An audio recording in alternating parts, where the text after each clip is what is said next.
Hello everyone, good morning all of you. सभी को सुप्रभात। आज हम लोग फंडामेंटल ऑफ इलेक्ट्रॉनिक्स इंजीनियरिंग में कॉमन इमीटर कनेक्शन को देखेंगे और बेसिक इलेक्ट्रॉनिक्स इंजीनियरिंग वालों को भी दोनों का कॉमन टॉपिक है। तो पिछले क्लास में हम लोग क्या देखे थे? तो सर पिछले क्लास में हम लोग कॉमन बेस कनेक्शन के बारे में पढ़े थे और हम आपको बताए थे जो कॉमन बेस कनेक्शन अगर आपको समझ में आ गया तो कॉमन मीटर कनेक्शन भी आपको समझ में आएगा। दोनों एकदम मिलता जुलता है, कॉमन बेस, कॉमन इमीटर और कॉमन कलेक्टर। एक समझ में आ गया तो दूसरा भी आपको समझ में आ जाएगा। तो कॉमन इमीटर कनेक्शन, इसका नाम क्यों पड़ा कॉमन इमीटर? क्योंकि इसमें जो इमीटर टर्मिनल होता है वो कॉमन होता है इनपुट साइड और आउटपुट साइड दोनों के लिए, इसीलिए इसको हम लोग कॉमन इमीटर कनेक्शन बोलते हैं। जो इमीटर टर्मिनल होगा वो इनपुट साइड और आउटपुट साइड दोनों के लिए कॉमन रहता है। ठीक है, तो हम लोग जानते हैं transistor as an amplifier work करने के लिए इनपुट साइड को फॉरवर्ड बेस और आउटपुट साइड को रिवर्स बेस में कनेक्ट करते हैं। ठीक है ना। In this circuit arrangement input is applied between base and emitter. Base and emitter के बीच में हम लोग इनपुट अप्लाई करते हैं और आउटपुट को कहां लेते हैं? तो कलेक्टर और इमीटर के बीच में लेते हैं। कलेक्टर और इमीटर टर्मिनल के बीच में आउटपुट लेंगे और इनपुट जो अप्लाई करेंगे बेस और इमीटर के बीच में अप्लाई करते हैं। एज द नेम सजेस्ट, जैसा कि इसका नाम है कॉमन इमीटर कनेक्शन, इसको शॉर्ट में हम लोग सीई बोलते हैं। CE, common emitter connection. As the name suggest, here the emitter is common to both input and output circuit। Emitter जो होगा क्या होगा? कॉमन होगा, इनपुट सर्किट के लिए भी और आउटपुट सर्किट दोनों के लिए क्या होता है? कॉमन होता है, इसीलिए इसको कॉमन इमीटर बोलते हैं। कॉमन बेस में हम लोग देखे थे बेस टर्मिनल कॉमन होता है इनपुट साइड और आउटपुट साइड दोनों के लिए। ठीक है ना। तो सर्किट से और भी क्लियर हो जाएगा। यहां देखिए सर्किट डायग्राम, ये कॉमन बेस कनेक्शन का circuit, sorry common emitter connection का सर्किट डायग्राम है। अब यहां पे देखिए ये क्या है? इमीटर टर्मिनल है। ये जो इमीटर टर्मिनल है ये कॉमन है, इनपुट साइड के लिए भी कॉमन है और आउटपुट साइड के लिए भी कॉमन है, इसलिए इसको कॉमन इमीटर कनेक्शन बोलते हैं। ये कौन सा ट्रांजिस्टर है सर? ये एरो किधर है? बाहर की तरफ है, तो ये एनपीएन ट्रांजिस्टर हो गया। ठीक है, और ये जो है सर्किट ये पीएनपी ट्रांजिस्टर का यूज करके है। इस सर्किट में हम एनपीएन ट्रांजिस्टर को लिए हैं और इस सर्किट में पीएनपी ट्रांजिस्टर को लिए हैं। ठीक है, अब यहाँ पे देखिए जिस टर्मिनल में हम लोग एरो लगाते हैं वो टर्मिनल इमीटर होता है और ये जो टर्मिनल है ये कॉमन है इनपुट साइड के लिए भी और आउटपुट साइड के लिए भी, इसलिए कॉमन इमीटर कनेक्शन बोल रहे हैं। इमीटर टर्मिनल दोनों के लिए कॉमन है, इनपुट साइड और आउटपुट साइड दोनों के लिए। अब देखिए यहाँ पे इस सर्किट को अगर हम अच्छे से एनालाइज करें तो आपको क्या दिख रहा है? यहाँ पे ये इमीटर टर्मिनल हो गया, ये बेस हो गया, ये कलेक्टर हो गया। ठीक है ना। और यहां से हम लोग सिग्नल को अप्लाई कर रहे हैं। कौन सा ट्रांजिस्टर है सर? एरो बाहर की तरफ है, मतलब एनपीएन ट्रांजिस्टर होगा। तो ये जो है एन हो गया, ये पी हो गया और ये एन हो गया। इमीटर हो गया एन टाइप और बेस हो गया पी टाइप और कलेक्टर हो गया एन टाइप। ठीक है ना। तो यहां देखिए ये पी है बेस और इसको हम लोग पॉजिटिव टर्मिनल से अप्लाई किए, ये एन है इसको निगेटिव टर्मिनल से अप्लाई किए, ये हो गया रिवर्स बेस। ठीक है ना, रिवर्स बेस। यहाँ एन है तो पॉजिटिव से कर लिए, तो ये इधर वाला क्या हो जाएगा? रिवर्स बेस, ये फॉरवर्ड बेस। सबसे पहले ये चीज आपको क्लियर होना चाहिए। इसको हम लोग फॉरवर्ड बेस में कनेक्ट करेंगे, इसको रिवर्स बेस में, तब ट्रांजिस्टर एम्पलीफायर की तरह काम करता है। ठीक है ना। बेस में जो करंट आएगा उसको हम लोग आई बी लिखते हैं, बेस करंट। इमीटर से जो करंट जा रहा है उसको आई ई, इमीटर करंट। और कलेक्टर का जो आउटपुट करंट है वो कलेक्टर करंट। तो अगर इस सर्किट में आप देखेंगे और आउटपुट हम लोग यहाँ जो लोड रेसिस्टेंस है या कलेक्टर रेसिस्टेंस है उसके क्रॉस आउटपुट को लेते हैं। अब इस सर्किट में इनपुट करंट, इनपुट वोल्टेज क्या होगा और आउटपुट करंट, आउटपुट वोल्टेज क्या होगा? देखिए ये VBB सप्लाई वोल्टेज या इसको बेस और इमीटर के बीच का वोल्टेज है, इसको हम लोग VBE, जो कॉमन टर्मिनल होता है उसको बाद में लिखते हैं, तो इसको बेस इमीटर वोल्टेज VBE भी पढ़ सकते हैं। और देखिए कलेक्टर और इमीटर के बीच का जो वोल्टेज होगा उसको हम लोग क्या बोलते हैं? VCE, collector emitter voltage. तो इस सर्किट में इनपुट करंट और आउटपुट करंट क्या हो गया सर? कॉमन इमीटर है तो इमीटर टर्मिनल को हटा दीजिए, इनपुट हो गया बेस और आउटपुट हो गया कलेक्टर। मतलब इनपुट करेंट क्या हो जाएगा? तो सर इनपुट करंट इसमें हो जाएगा बेस करंट, आईबी हो गया इनपुट करंट, और इनपुट करंट और आउटपुट करंट क्या हो जाएगा? आउटपुट करंट क्या हो जाएगा? आउटपुट करंट क्या हो जाएगा? तो सर आईसी जो हो गया आउटपुट करंट हो गया, आईसी हो गया आउटपुट करंट। ठीक है, नेक्स्ट इनपुट वोल्टेज और आउटपुट वोल्टेज की बात कर ले इस सर्किट में। तो इनपुट वोल्टेज क्या हो जाएगा? इनपुट वोल्टेज हो गया VBE बेस इमीटर वोल्टेज।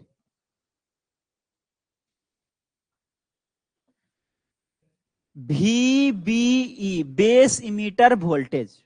ठीक है, तो आप इसको क्लास को बाद में देख लीजिएगा, ठीक है, बाद में देख लीजिएगा अगर कॉलेज में है तो। और आउटपुट वोल्टेज क्या हो जाएगा? आउटपुट वोल्टेज क्या हो जाएगा? ये कलेक्टर और इमीटर के बीच का वोल्टेज है, तो VCE कलेक्टर इमीटर वोल्टेज। क्या पढ़ेंगे? VCE collector emitter voltage. ठीक है ना, VBE बेस इमीटर वोल्टेज जो कि इनपुट वोल्टेज होता है, और VCE कलेक्टर इमीटर वोल्टेज जो कि आउटपुट वोल्टेज होता है। किसमें? तो कॉमन इमीटर कनेक्शन में। ये जो सर्किट डायग्राम है ये कॉमन इमीटर कनेक्शन का है, कॉमन इमीटर कनेक्शन का है, common emitter connection, common emitter connection. ये एनपीएन का हो गया और ये पीएनपी का हो गया। इस सर्किट में देखिएगा तो ये हो गया पी,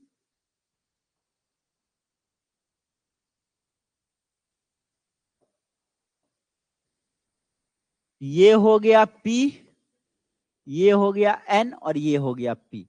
अब देखिए एन है तो निगेटिव से पी को पॉजिटिव से, ये फॉरवर्ड बैस हो गया, फॉरवर्ड बैस हो गया। VBB सप्लाई वोल्टेज या ये इनपुट वोल्टेज हो गया, तब बेस और इमीटर के बीच का voltage VBE base emitter voltage, और कलेक्टर और इमीटर के बीच का voltage VCE collector emitter voltage. ठीक है ना, यहां देखिए करंट का डायरेक्शन ये आई है। हम जानते हैं पीएनपी ट्रांजिस्टर में जो एरो जो होता है अंदर की तरफ होता है, तो करंट का डायरेक्शन यही हो जाएगा। ये IE हो गया, IB हो गया, ठीक है ना, और यहाँ जो हो गया ये कलेक्टर करंट IC हो गया। ये आउटपुट करंट हो गया, ये इनपुट करंट हो गया। दोनों सर्किट ऑलमोस्ट सेम है, बस इसमें एनपीएन ट्रांजिस्टर लिए हैं और इसमें पीएनपी ट्रांजिस्टर लिए हैं। आपको जब सीधे पूछेगा कॉमन इमीटर कनेक्शन का बनाने के लिए, तो आप एक एनपीएन ट्रांजिस्टर को लेकर के बना सकते हैं। अगर स्पेसिफाई कर देगा जो पीएनपी या एनपीएन को लेकर के बनाए, तो फिर उस तरह से आपको करना है। ठीक है ना, चलिए अब current amplification, base current amplification factor beta, या इसी को हम लोग करेंट गेन बोलते हैं। तो हम आपको बताए थे कॉमन बेस कनेक्शन में जो करेंट एम्प्लीफिकेशन फैक्टर होता है उसको अल्फा से रिप्रेजेंट करते हैं। कॉमन इमीटर कनेक्शन में जो करेंट एम्प्लीफिकेशन फैक्टर होता है उसको बीटा से रिप्रेजेंट करते हैं, और कॉमन कलेक्टर में करेंट एम्प्लीफिकेशन फैक्टर जो होता है उसको गामा से रिप्रेजेंट करते हैं। तो कॉमन करेंट एम्प्लीफिकेशन फैक्टर किस में? तो ये सर कॉमन इमीटर कनेक्शन में है। बेस करेंट एम्प्लीफिकेशन फैक्टर या करेंट एम्प्लीफिकेशन फैक्टर, इसको बीटा से रिप्रेजेंट करते हैं। और ये क्या होगा? तो आउटपुट करंट और इनपुट करंट का जो रेशियो होगा उसी को करंट एम्प्लीफिकेशन फैक्टर बोलते हैं। The ratio of change in collector current to the change in base current is known as base current amplification factor, इसको बीटा से रिप्रेजेंट करते हैं। और ये जो होता है कॉमन इमीटर कनेक्शन में होता है। अभी हम आपको बताए कॉमन इमीटर कनेक्शन में आउटपुट करंट क्या है? तो sir collector current output current होता है, और बेस करंट जो है आईबी जो है इनपुट करंट होता है। तो आउटपुट बट्टे इनपुट का जो रेशियो होता है उसी को हम लोग करंट एम्प्लीफिकेशन फैक्टर बोलते हैं, और कॉमन इमीटर कनेक्शन में बीटा से रिप्रेजेंट करते हैं। तो बीटा इज इक्वल टू क्या हो जाएगा?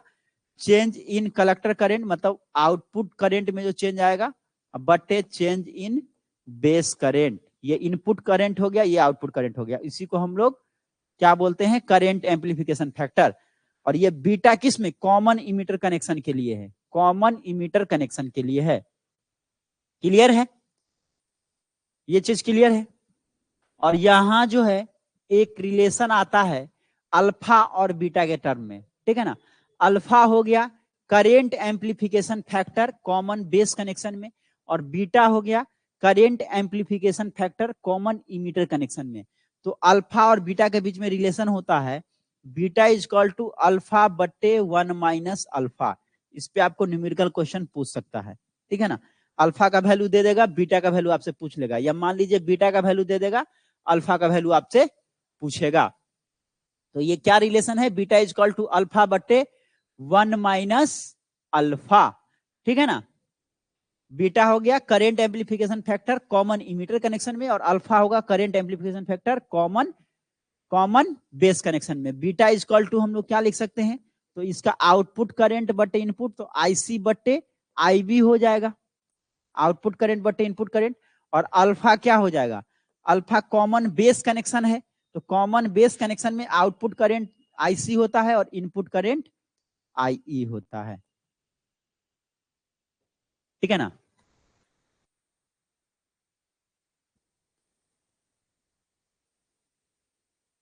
क्लियर है। तो ये रिलेशन को आप ध्यान में रखेंगे, यहां से क्वेश्चन आपसे पूछेगा, है ना, यहां से क्वेश्चन आपसे पूछ लेगा।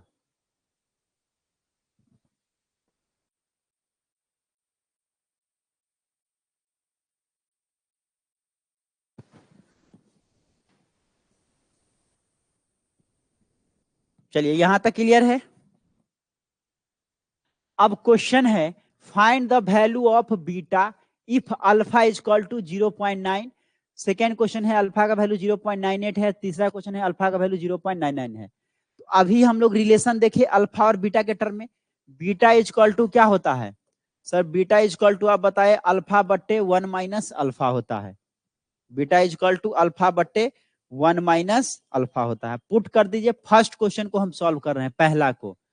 तो क्या हो जाएगा, अल्फा का वैल्यू 0.9 बट्टे 1 minus 0.9, beta is equal to क्या आ जाएगा 0.9 बट्टे 0.1, दशमलव दशमलव कट जाएगा, क्या बचेगा 9 आ जाएगा। बीटा का वैल्यू 9 आ गया पहला क्वेश्चन में। सेकेंड क्वेश्चन में क्या हो जाएगा, अल्फा इज इक्वल टू 0.98 है, 0.98 है। तो बीटा इज इक्वल टू क्या हो जाएगा, beta is equal to alpha बट्टे 1 minus alpha. Beta is equal to alpha बट्टे 1 माइनस अल्फा होता है, आप लोग भी बनाइए साथ में। तो यहां पे 0.98 बट्टे बट्टे क्या हो जाएगा 1 माइनस 0.98, क्या आ जाएगा 0.98 बट्टा 0.02, यही होगा ना, कितना आ जाएगा 49, दशमलव दशमलव काट दिए, 2 से काटिएगा तो 4 दूना 8, 9 दूना 18, 49 आ जाएगा सेकेंड क्वेश्चन का आंसर। तीसरा क्या है, अल्फा का वैल्यू 0. तीसरे क्वेश्चन में अल्फा का वैल्यू कितना है 0.99 है।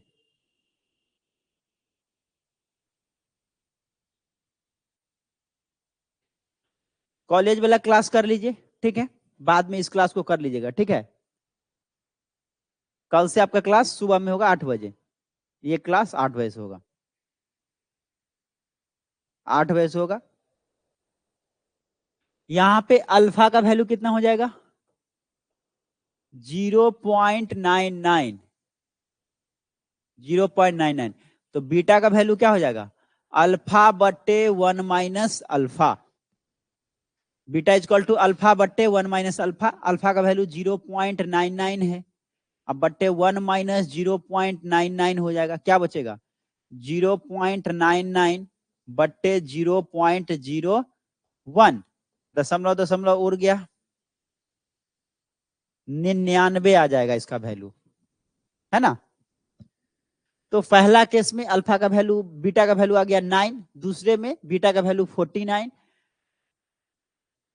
और तीसरे में बीटा का वैल्यू 99 आ गया। तो आपको अगर रिलेशन पता है अल्फा और बीटा के बीच में तो आप आराम से इसको सॉल्व कर लेंगे।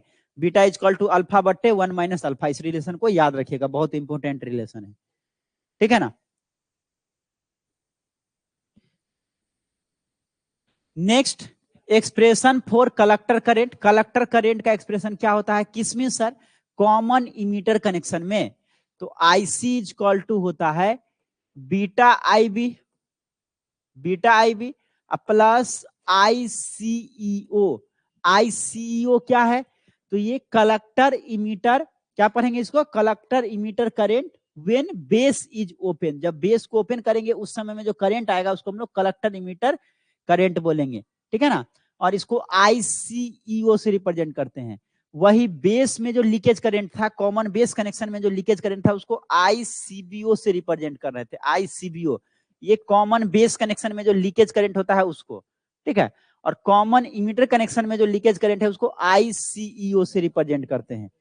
तो यहां से क्या हो गया? IC is equal to beta IB. कैसे लिखे बीटा आईबी सर? तो अभी हम लोग देखे बीटा इज इक्वल टू क्या होता है? तो sir beta is equal to होता है आईसी बट्टे आईबी। तो यहां से आप बताइए आईसी इज इक्वल टू हम क्या लिख सकते हैं? IC is equal to beta IB नहीं लिख सकते हैं? बिल्कुल लिख सकते हैं। तो यही चीज हम यहाँ पे लिख दिए, आईसी इज इक्वल टू ये बीटा आईबी, क्योंकि IC is equal to beta IB होता है तो इतना, प्लस जो लीकेज करंट है उसको, माइनॉरिटी करंट के कारण जो लीकेज करंट आएगा यो। तो beta IB IC is equal to beta IB plus ICO, ये कॉमन इमीटर कनेक्शन का, कॉमन इमीटर कनेक्शन का जो है कलेक्टर करंट का जो आउटपुट करंट है उसका एक्सप्रेशन है, ठीक है ना, उसका ये एक्सप्रेशन है। क्लियर है? नेक्स्ट हम लोग इनपुट और आउटपुट कैरेक्टरिस्टिक्स को देखेंगे, ठीक है ना। Characteristics of common emitter connection, इसमें इनपुट कैरेक्टरिस्टिक्स और आउटपुट कैरेक्टरिस्टिक्स को देखेंगे। इनपुट कैरेक्टरिस्टिक्स अब कॉमन बेस पे हम आपको लेके आते हैं। कॉमन बेस में हम बताए थे इनपुट कैरेक्टरिस्टिक्स इनपुट वोल्टेज और इनपुट करंट के बीच का होता है, और आउटपुट वोल्टेज को कांस्टेंट रखते हैं। सिमिलरली यहां पे भी सेम है। इनपुट कैरेक्टरिस्टिक्स क्या होगा सर? तो ये इनपुट वोल्टेज और इनपुट करंट के बीच का कर्व होता है। अब हम कॉमन इमीटर कनेक्शन की बात कर लेते हैं। तो कॉमन इमीटर में सीई कनेक्शन में क्या देखे? कॉमन इमीटर में तो सर इनपुट इनपुट वोल्टेज क्या था? तो VBE था, VBE बेस इमीटर वोल्टेज। और इनपुट करंट क्या है? इनपुट करंट क्या है? तो IB जो है सर इनपुट करंट है कॉमन इमीटर कनेक्शन में। सिमिलरली आउटपुट वोल्टेज क्या है? आउटपुट वोल्टेज तो कलेक्टर और इमीटर के VCE कलेक्टर इमीटर वोल्टेज, और आउटपुट करंट क्या हो जाएगा? आउटपुट करंट क्या हो जाएगा? IC हो जाएगा। बस इसी चीज को तो रिप्रेजेंट कर देना है, ठीक है ना। तो इनपुट कैरेक्टरिस्टिक्स क्या हो गया? इनपुट वोल्टेज और इनपुट करंट के बीच का कर्व होता है। यहां देखिए VBE base emitter voltage, base emitter voltage VBE base emitter voltage input voltage हो गया, और IB इनपुट करंट हो गया। देखिए इनपुट वोल्टेज क्या हो गया? VB base emitter voltage, VB base emitter voltage, और इनपुट करंट हो गया IB बेस करंट। IB का वैल्यू बहुत कम होता है, इसीलिए इसको हम लोग माइक्रो एम्पियर में मेजर करते हैं। माइक्रो एम्पियर में IB को मेजर करते हैं, और VB बेस इमीटर वोल्टेज को वोल्ट में मेजर करते हैं। अब देखिए इनपुट कैरेक्टरिस्टिक्स क्या है? तो इनपुट वोल्टेज और इनपुट करंट के बीच का कर्व है, और आउटपुट वोल्टेज को कांस्टेंट रखते हैं। तो यहां एक बार हम आउटपुट वोल्टेज जो है VCE, आउटपुट वोल्टेज जो VCE है जिसको हम लोग कलेक्टर इमीटर वोल्टेज बोलते हैं, उसको कांस्टेंट रखेंगे। एक बार हम VCE को 1 वोल्ट पे रखते हैं, 1 वोल्ट पे उसको फिक्स कर देंगे। ये लैब में परफॉर्म करने वाला है बच्चा, ठीक है ना। आप अपने लैब में जाएंगे, इलेक्ट्रॉनिक्स लैब में, तो आपको ये परफॉर्म करने को मिलेगा। क्या करना है? जो आउटपुट वोल्टेज है VCE उसको कांस्टेंट कर दीजिए, मान लीजिए 1 वोल्ट पे उसको सेट कर दीजिए। उसके बाद जो VBE है इनपुट वोल्टेज उसको चेंज कीजिएगा, ठीक है ना। चेंज कीजिएगा तो इनिशियली आप वोल्टेज बढ़ाएंगे, करंट में कोई भी चेंजिंग नहीं आएगा। एक पॉइंट आएगा, उसके बाद क्या होगा? करंट जो है फ्लो करना शुरू करेगा। फिर हम लोग क्या करेंगे? जो VC है आउटपुट वोल्टेज है उसको फिर क्या करेंगे हम लोग? और जो है इंक्रीज कर देंगे, 1 वोल्ट से बढ़ा करके उसको 10 वोल्ट कर देंगे। 10 वोल्ट करेंगे तो कुछ इस तरह का ग्राफ आपको दिखेगा। तो ये इनपुट कैरेक्टरिस्टिक्स का ग्राफ हो गया। इनपुट वोल्टेज लिख सकते हैं, it is the curve between VBE base emitter voltage and base current, ठीक है ना, and output voltage VCE is constant, ठीक है, इसको कांस्टेंट रखते हैं। VBE कैसे पढ़ेंगे इसको, VBE इसको हम लोग पढ़ते हैं base emitter voltage, base emitter voltage, और VCE क्या हो गया, collector emitter voltage, collector emitter voltage. पढ़ने भी आना चाहिए, लिखने भी आना चाहिए। जो कॉमन टर्मिनल होता है उसको लास्ट में लिखते हैं। कॉमन टर्मिनल जो होता है, जैसे इमीटर कॉमन था तो इसको लास्ट में लिखें, ठीक है ना। हाँ, इनपुट रेसिस्टेंस क्या होगा, तो सर इनपुट रेसिस्टेंस क्या होता है, R इक्वल टू V बट्टे I होता है। मतलब रेसिस्टेंस जो है वोल्टेज बट्टे करंट का जो रेशियो होता है उसी को हम लोग रेसिस्टेंस बोलते हैं। तो इनपुट रेसिस्टेंस क्या होगा, तो इनपुट वोल्टेज बट्टे आउटपुट इनपुट वोल्टेज बट्टे इनपुट करंट का जो रेशियो होगा, आउटपुट वोल्टेज को कांस्टेंट रखेंगे, उसी को हम लोग इनपुट रेसिस्टेंस बोलेंगे। इनपुट रेसिस्टेंस को RI से डिनोट करते हैं। ये क्या हो जाएगा, तो sir change in base emitter voltage, मतलब इनपुट वोल्टेज और उसके कारण जो इनपुट करंट में चेंज आएगा, इसका जो रेशियो हो गया वोल्टेज बटे करंट का, इसी को हम लोग इनपुट रेसिस्टेंस बोलते हैं। RI से डिनोट करते हैं, I जो है इनपुट दिखाता है। और किसको कांस्टेंट रखते हैं, तो आउटपुट वोल्टेज को कांस्टेंट रहते हैं at constant VCE, collector emitter voltage जो कि आउटपुट वोल्टेज है, इसको कांस्टेंट रखते हैं, ठीक है ना, इसको कांस्टेंट रखते हैं। तो ये कॉमन इमीटर कनेक्शन के बारे में हम लोग पढ़ रहे हैं। नेक्स्ट है आउटपुट कैरेक्टरिस्टिक्स। तो आउटपुट कैरेक्टरिस्टिक्स क्या होगा, sir output characteristics output current और आउटपुट वोल्टेज के बीच का कर्व होगा और इनपुट करंट को कांस्टेंट रखते हैं, ठीक है ना। इनपुट कैरेक्टरिस्टिक्स क्या होता है, तो इनपुट वोल्टेज और इनपुट करंट के बीच का कर्व होता है और आउटपुट वोल्टेज को कांस्टेंट रखते हैं। आउटपुट कैरेक्टरिस्टिक्स में क्या करते हैं, तो आउटपुट वोल्टेज और आउटपुट करंट के बीच का कर्व होगा और इनपुट करंट को कांस्टेंट रखेंगे, ठीक है ना, इनपुट करंट को कांस्टेंट रखेंगे। It is the curve between collector current IC and collector emitter voltage VCE at constant base current, ठीक है ना।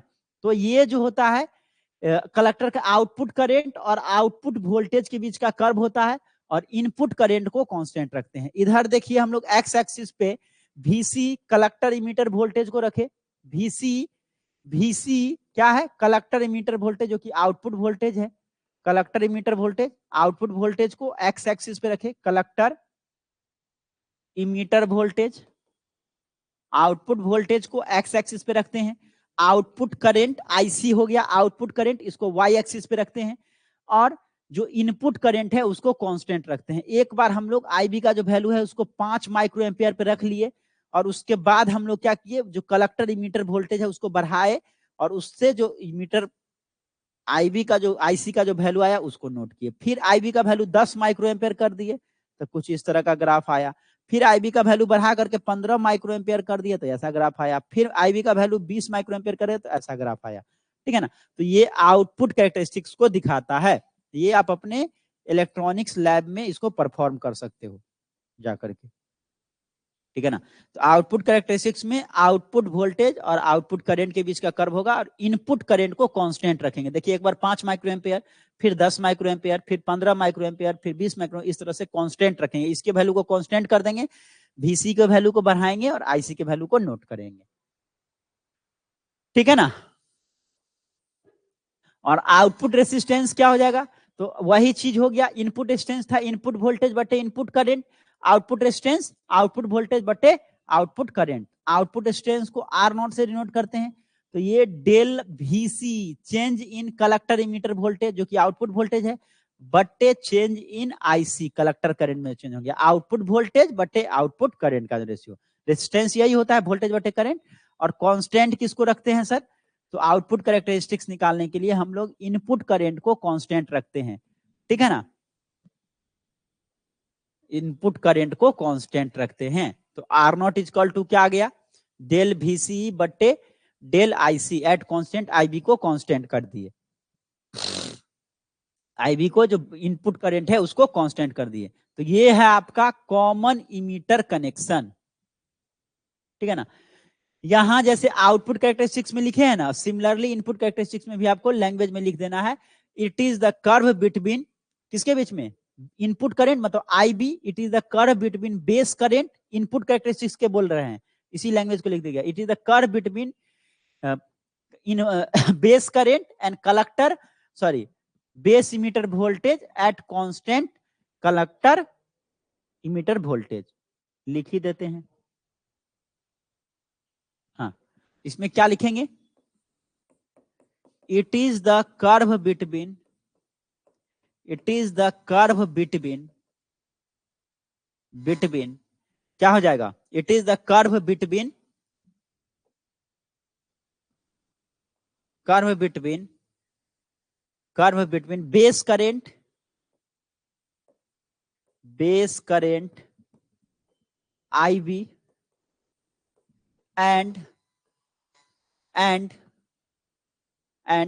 base emitter voltage and base emitter voltage